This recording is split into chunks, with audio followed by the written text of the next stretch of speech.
हाँ, वो तो फीस और प्रोजेक्ट के पैसे जमा किए थे। अभी तो अगले महीने एडमिशन फीस और किताबों के पैसे भी जमा करवाने पड़ेंगे। 40 से 50 हजार का खर्चा है। मीरा, इतनी तो सैलरी भी नहीं है मेरी, ऐसे कैसे काम चलेगा? तो मैं क्या करूं? बच्चे को सरकारी स्कूल में डाल दूं? मीरा, तुम जानती हो ना, मैं मुश्किल से 35 से 40 हजार ही कमा पाता हूँ। इस घर के खर्चे दिन ब दिन बढ़ते जा रहे हैं, थोड़ा कंट्रोल करो ना। क्या खाना और कपड़े पहनना भी बंद कर दूं? मैं ऐसा नहीं कह रहा हूँ मीरा। तुम जानती हो राधा का भी पोस्ट ग्रेजुएशन पूरा होने वाला है। घर के खर्चों के साथ उसकी शादी की जिम्मेदारी भी उठानी है। मेरे बच्चों की पढ़ाई से ज्यादा इम्पोर्टेंट राधा की शादी है, तो करो जो मन में आए। मैं बोझ लगती हूँ तो मैं बच्चों के साथ अपने मायके चली जाती हूँ। तुम्हारी सारी मुसीबतें ही खत्म हो जाएगी। मीरा, मुझसे बहस मत करो। सुबह सुबह ऑफिस जाने के टाइम पर ही कलेश करके दिन मत खराब करो। इतना बोलकर कार्तिक वहां से चला जाता है। तभी, कार्तिक बेटा, ऑफिस जा रहे हो? मेरी दवाइयाँ लेते आना। और बेटा, बिजली का भी बिल 2 महीने से जमा नहीं हुआ, इसे भी आज जमा करवा देना। जी पिताजी, लाइए बिजली का बिल। 4600 रुपए बिजली का बिल आया है। माँ, मीरा, राधा, कितना ज्यादा बिल आया है। भैया, ये 2 महीने का बिल है और मैं तो सिर्फ फोन चार्ज करती हूँ। अरे बेटा, मैं तो गीजर से पानी गर्म करने के अलावा मेरे कमरे में एक पंखा और एक लाइट ही तो जलते हैं। मीरा, तो फिर इतना बिल कैसे आया? हाँ, सारा इल्जाम मेरे पर ही लगा दो ना। भाभी, आप भी तो एसी चलाती हो, उससे भी बिजली का बिल बहुत ज्यादा आता है ना। एसी मेरे मायके से आई है और वो भी अब सबकी आंखों में खटकने लगी है। मीरा, अपना मुंह बंद करो और आज के बाद तुम एसी नहीं चलाओगी। माँ, आप भी अपना पानी धूप में गर्म करके नहाया करो।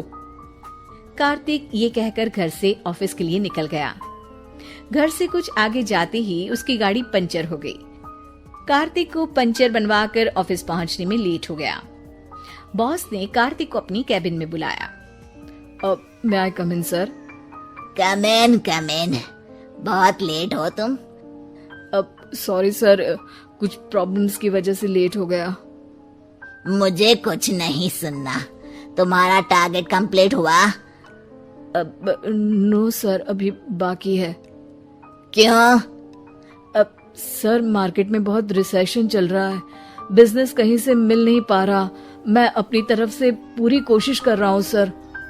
मुझे तुम्हारी कोशिश नहीं चाहिए, मुझे बिजनेस चाहिए। अगर तुमसे नहीं हो पा रहा है तो तुम रिजाइन कर सकते हो। अब नहीं सर, मुझे इस नौकरी की बहुत जरूरत है। मैं अपनी फैमिली का सिंगल अर्निंग पर्सन हूँ। मेरी जॉब चली गई तो मेरी फैमिली प्रॉब्लम में आ जाएगी सर। इसका ख्याल तुम्हें रखना चाहिए। जाओ यहाँ से और बिना बिजनेस लाए मुझे तुम अपना मुंह मत दिखाना। कार्तिक बिजनेस की तलाश में इधर से उधर कड़ी धूप में सारा दिन भटकता रहता है और थका हारा जब शाम को घर आया। बेटा, मेरी दवाई ले आए और बिजली का बिल भर दिया? अब दवाई लाना भूल गया पिताजी, और बिजली का बिल जल्दी भर दूंगा।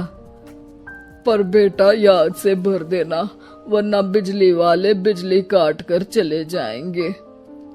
लीजिए पानी। बच्चों के एनुअल फंक्शन के लिए स्कूल में जमा करने वाले पैसे लेकर आए? अभी सैलरी नहीं आई है मेरा, और अकाउंट में ज्यादा पैसे भी नहीं बचे हैं। तो क्या बच्चों को स्कूल भेजना बंद कर दूं? बच्चे अगर इस साल एनुअल फंक्शन नहीं अटेंड करेंगे तो कोई पहाड़ नहीं टूट पड़ेगा। और अब तुम मेरा दिमाग खाना बंद करो। अरे, आप मुझ पर क्यों चिल्ला रहे हैं? कार्तिक गुस्से में घर से बाहर चला जाता है। अब मीरा रोने लगती है। भाभी, आप रोइए मत, टेंशन लेने से कुछ नहीं होगा। पर राधा, घर के भी खर्चे हैं। कार्तिक के गुस्सा करने से घर के खर्चे नहीं पूरे होंगे। पर मीरा बेटा, लड़ाई करने से भी कोई समाधान नहीं मिलेगा, उल्टा घर का माहौल ही खराब होगा। पर मुझे लगता है हमें भी घर के खर्चों में हाथ बढ़ाना चाहिए। मुझे योगा सेंटर में जॉब का ऑफर मिला है, मैं कल से ही जॉब ज्वाइन कर लूंगी। वैसे तो मुझे भी सिलाई आती है, मैं भी लोगों के कपड़े सिलना शुरू कर देती हूँ।